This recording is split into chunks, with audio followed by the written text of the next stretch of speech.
In the past few months, I've really been trying to improve my productivity and the way I function. And as a result, I've developed some new habits that I am so excited to share with you.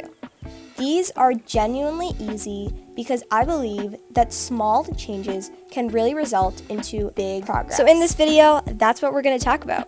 5 habits that will genuinely change your life in the new year. Let's get started.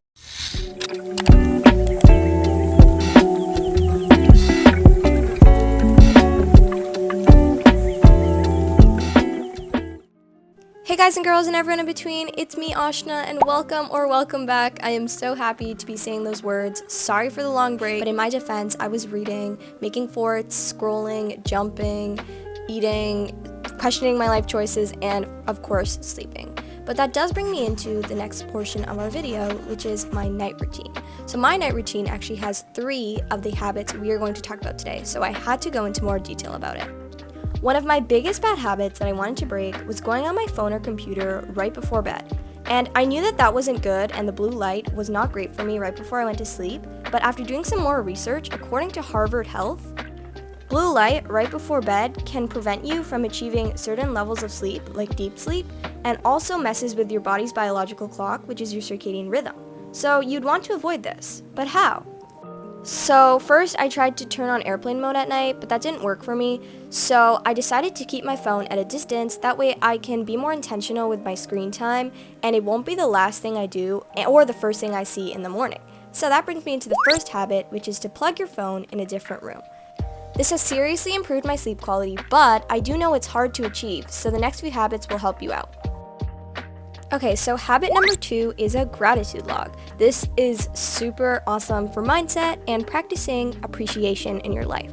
So I have this planner here that I was not using due to it not being the right planner method for me, but it is now in full operation being used as my gratitude log. Every night I write 3 things that I'm grateful for, and I try not to be basic and just write family, friends, and food, but try to change it up every day and make it something unique. This literally takes 1 minute, but it has seriously made me so much more grateful for my life and has just been a great practice for me to do. You can do it in many different ways. You can do it in a notebook or use sticky notes. I've demonstrated how this could look, and you could create a really cute sticky note wall of just things you're grateful for. I think that this is an awesome idea as well. Habit number 3 is reading before bed. So yes, I know there's going to be some people who tell me that they don't like reading and they're not readers, but my answer to that is you haven't found a good book yet. Keep on the lookout because I'm going to be uploading a new video about my favorite books that I read in 2021 that you genuinely have to read.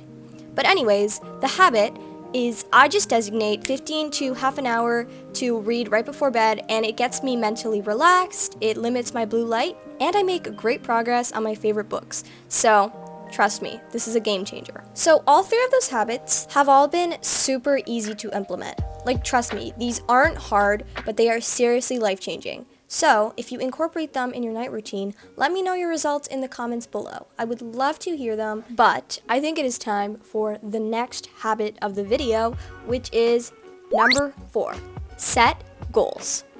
Okay, so yes, I was that person too. I was a person when everyone was setting their New Year's resolutions, being like, what's the point of doing that? It seemed like no one was actually following through with the plans later on in the year, and it just seemed so pointless to me. But that is until I started doing it myself. Having something to strive for has really motivated me and increased my productivity by tenfold because I hate disappointing myself. I really love holding myself to a high standard and holding myself accountable, and I think the easiest way to do that is to set goals. So you've seen these clips now as I've been talking, and what I did was I used my Cricut machine to cut out some removable wall vinyl, and I created a goal wall using just a Sharpie, a silver marker, and paper. This was super easy, it really didn't take me long, but now, even as I'm recording this voiceover, staring at it, it makes me happy, and I just love having that constant reminder. So how do I set goals that I'm actually going to be able to achieve and feel motivated to do? Well, I got you. You can use the SMART template, which I feel like we've all heard in school, but it genuinely is good. The second thing to do after you create your goals is put it in a place that you will always be reminded of it. Just like I created a wall, you could create a wallpaper, you can make sticky notes and attach them to your desk, just somewhere where you can see it every day and have a constant reminder of it. And the final thing to do is create a plan or a way you can hold yourself accountable to these goals. So the way I did it was I created a Notion page with a ton of counters because a lot of my goals were number based, and now I can just press plus or minus depending on when I complete a goal. And that way I can see a constant tracker of my progress. I also created a section where I can write plans to actually achieve those goals. If you tend to procrastinate on studying and completing the things you need to complete, or you tend to take random breaks that end up turning into 5-hour Netflix sessions, this next one is for you. And the last habit that we are going to be talking about in this video is the Pomodoro method. So this method is the ultimate life hack for getting your stuff done, but also doing it in a pretty fun way. It's basically the perfect intervals for studying and taking breaks. So the way it works is you spend 25 minutes full focus, full studying, and then you break for 5 minutes doing whatever you would like. Sometimes I'll just look at my messages or play some music and clean up little remnants that are hanging around my room. But it really is probably a great time to get off your screen, even though it is easy to continue on it. You can use this Pomodoro interval for however long you need, but there is also the 45-15 Pomodoro, which is 45 minutes of work and 15 minutes of break if that is what you prefer and you have a longer session. Now you must also be thinking, how can I even implement the Pomodoro method? There are so many ways, and I'm telling you there are so many. I'm going to share like 4 with you right now. You can the most basic one is just setting a timer on your phone. That is super effective, works super well. You can do that. There are also specific free apps that actually have Pomodoro intervals built in. So I use this one called Flora. It's super cute. Basically, you get to grow new plants every time you do a session, and if you exit the app, you kill your tree, which I get super sad about doing. So it really does motivate me to stay on task and not get distracted on my phone.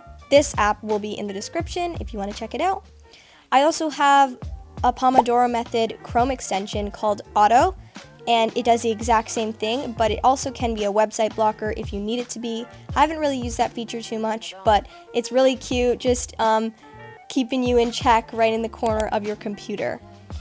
The final free way to implement the Pomodoro is using YouTube. There are actually full-on YouTube videos with these intervals built in, and I really like this channel called Study MD with this medical student. He does super cool Pomodoro beats, and he has all kinds of different playlists for different moods, so do be sure to check him out. I will link him in the description. So there you all have it, 5 habits that will genuinely change your life, and I don't say that lightly.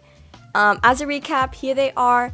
Number 1, plugging your phone in a different room. Number 2, your gratitude log.